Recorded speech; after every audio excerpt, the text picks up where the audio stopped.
Hello everyone, my name is Moremi from Sci Enza at the University of Pretoria.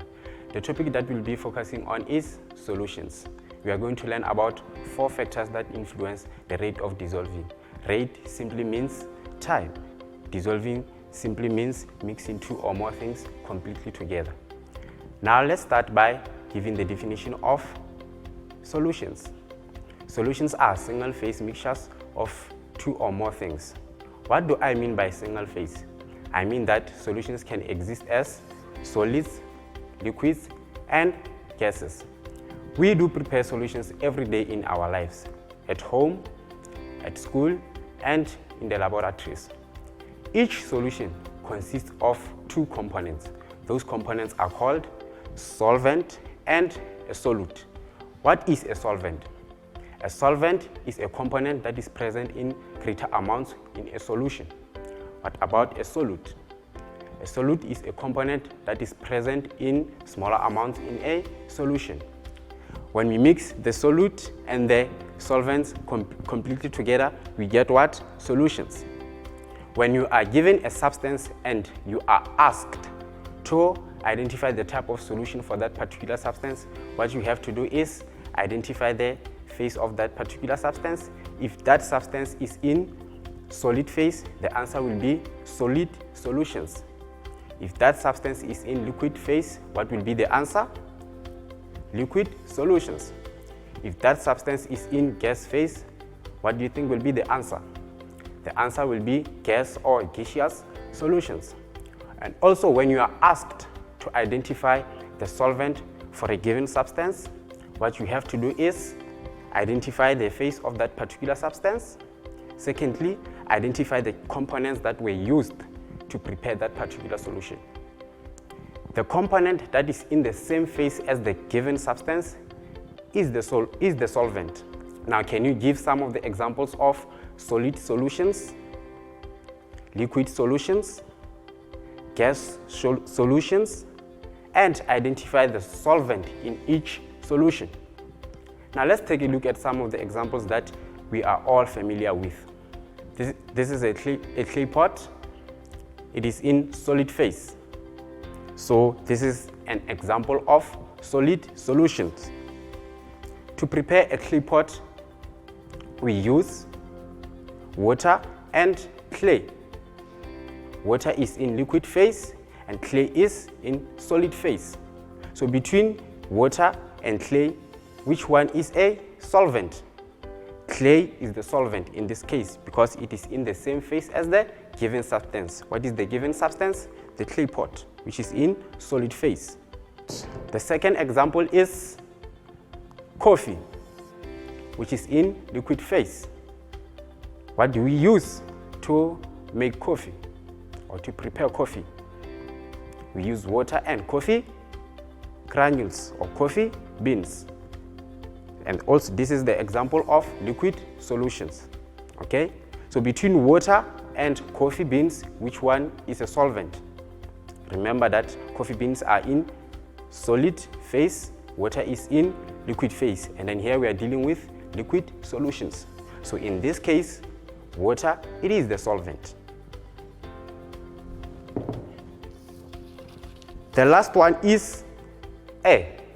Air is an example of gas solutions. Air is made up of different gases. Some of those gases are oxygen, nitrogen, and carbon dioxide.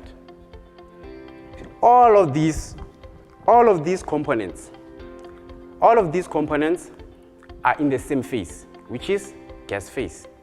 So now we must look at the percentages that are given to us to identify the solvent.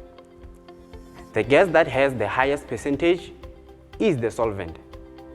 So which gas has the highest percentage?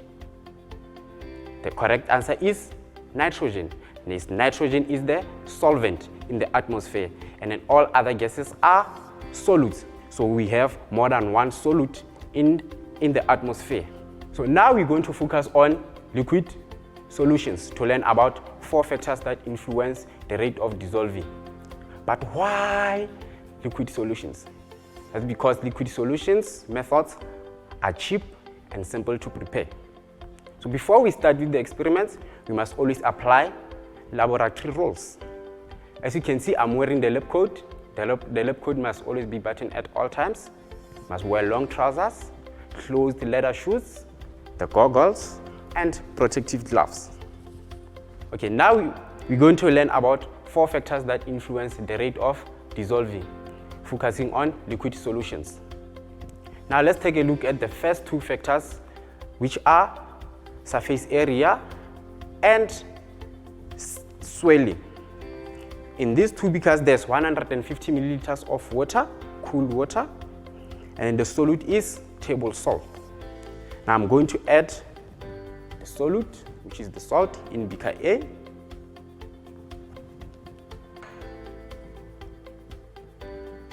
And wait for the components to settle down. Now let's focus on beaker B. I'm also going to add the solute, the very same amount I added in beaker A, in beaker B of the solute. Okay? But then this time around, I'm going to swirl the components of beaker B only. Please keep that in mind. Okay? So this is how we swirl the components in a lab. We do not swirl like this. Okay? The components of the beaker must be on the surface of the table or very close to the surface of the table. Okay. So now between these 2 solutions, which one do you think is going to form faster?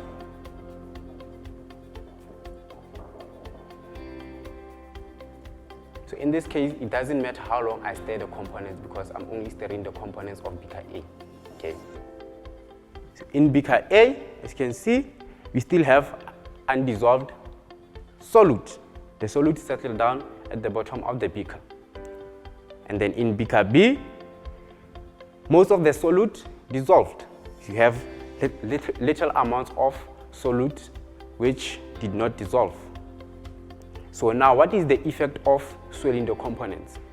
When we swirl the components, we are basically adding energy into the system. The system in this case is the beaker.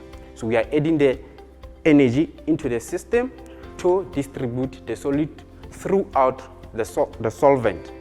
So when we distribute the solute throughout the solvent, we are increasing the surface area of the solute. And as the surface area of the solute increases, as we swirl, the solute dissolves faster. Now, the third factor that we're going to investigate now is temperature. In beaker A, there's 150 milliliters of cold or cool water. In beaker B, there's 150 milliliters of warm water. The solute that we're going to use in this case is powder milk.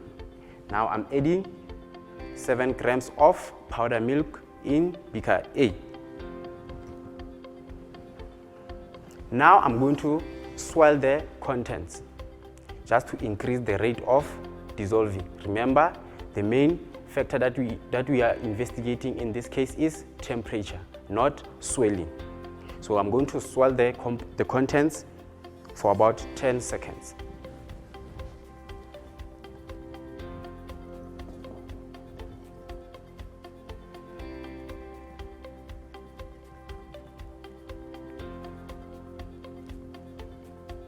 Stop.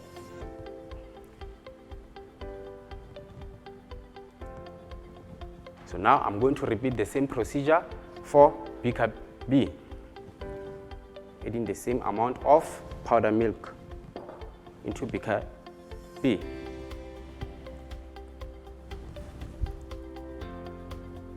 I'm also going to stir the contents for 10 seconds.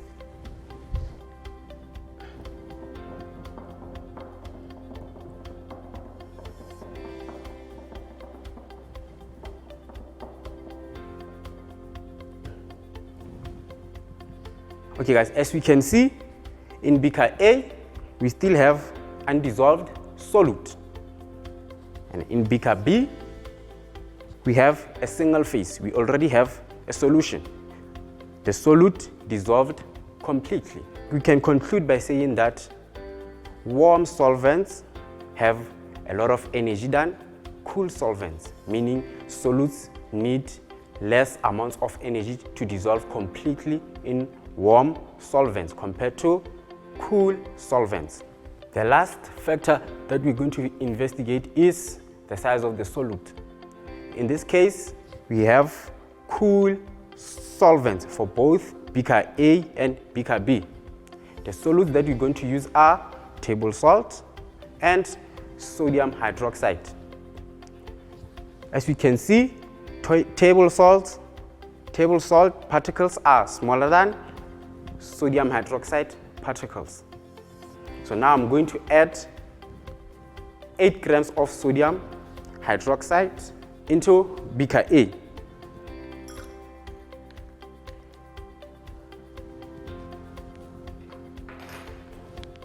And swirl the contents just to increase the rate of dissolving for about 5 seconds.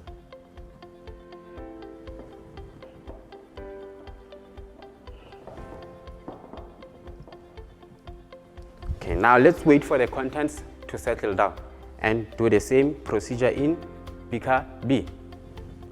Also adding 8 grams of table salt.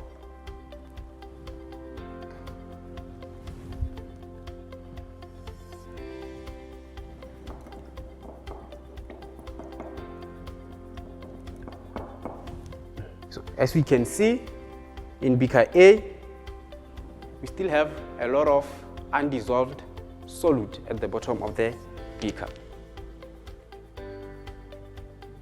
And then in beaker B, yes, we still have undissolved solute, but most of the solute dissolved compared to the solute in beaker A. So we can conclude by saying that small sized particles dissolve faster in solvents, so they require less amounts of energy to dissolve completely in a solvent to form what? A solution. Now let's do a quick recap.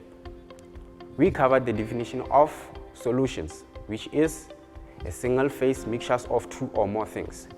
We also looked at 3 types of solutions, which are gas solutions, liquid solutions, and solid solutions. We also look at the contents of solutions, which are solute and solvent. You must also be able to name and discuss 4 factors that influence the rate of dissolving. Those factors are temperature, swelling, size of the solute, and the size of the particles. Thank you very much for watching the video. Remember that I'm from Sci Enza at the University of Pretoria. Have a nice day. Goodbye.